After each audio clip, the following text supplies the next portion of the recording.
صبح بدا من طلعته۔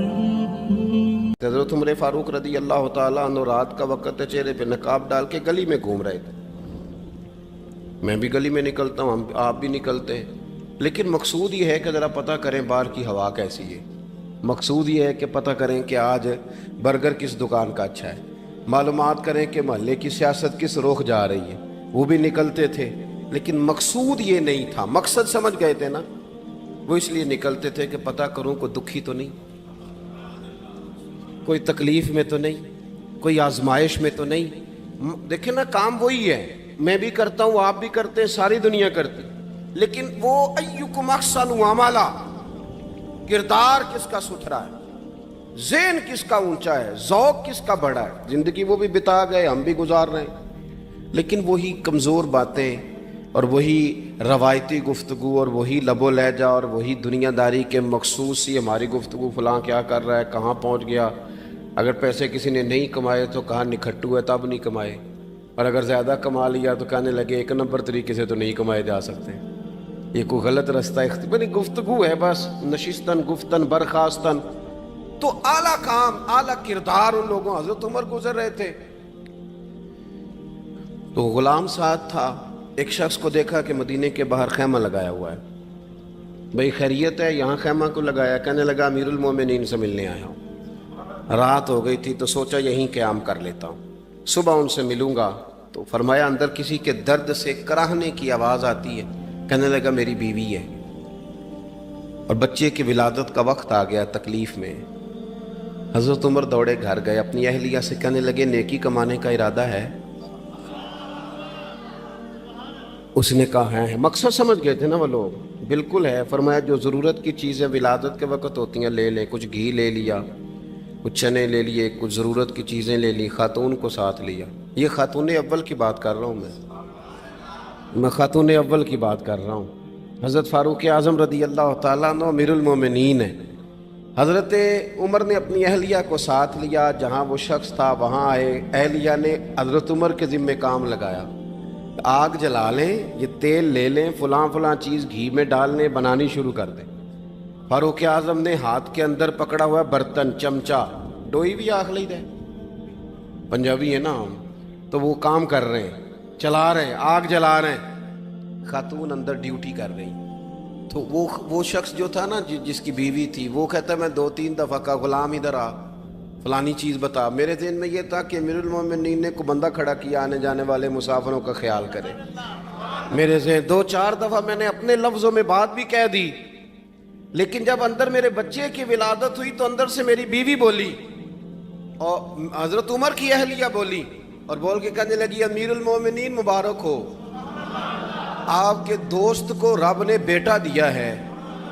وہ شخص کہتا ہے میں باہر کھڑا تھا، وجود تڑپ گیا، آنکھیں برس پڑی، کبھی نہیں رویا تھا پر کیفیت عجیب بن گئی، کوئی تقریر نہیں سنائی، کوئی اعلیٰ شعر نہیں انہوں نے پڑھا، میں نے جوں لے کر ان کے سر سے پاؤں تک دیکھا، میں نے کہا یہ وہی شخص ہے جس کا نام لے تو کیسر و کسرا کانپ جاتے ہیں، یہ وہی شخص ہے۔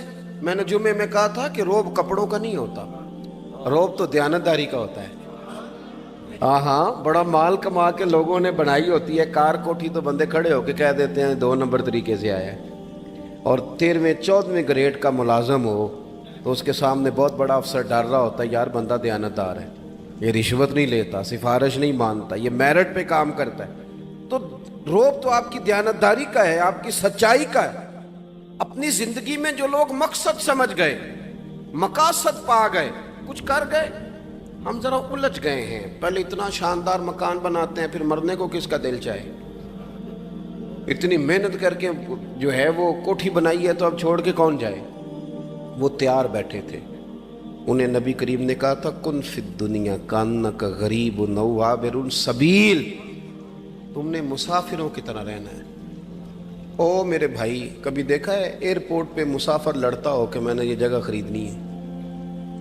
اسے پتہ ہے کہ ابھی فلائٹ آنی ہے، میں نے تو چلے جانا ہے۔ ریلوے اسٹیشن پہ جو جگہ ہوتی ہے وہ خریدنے کے لیے لوگ رٹا نہیں ڈالتے، انہیں پتہ ہے پہلی ٹرین سے چلے جانا ہے،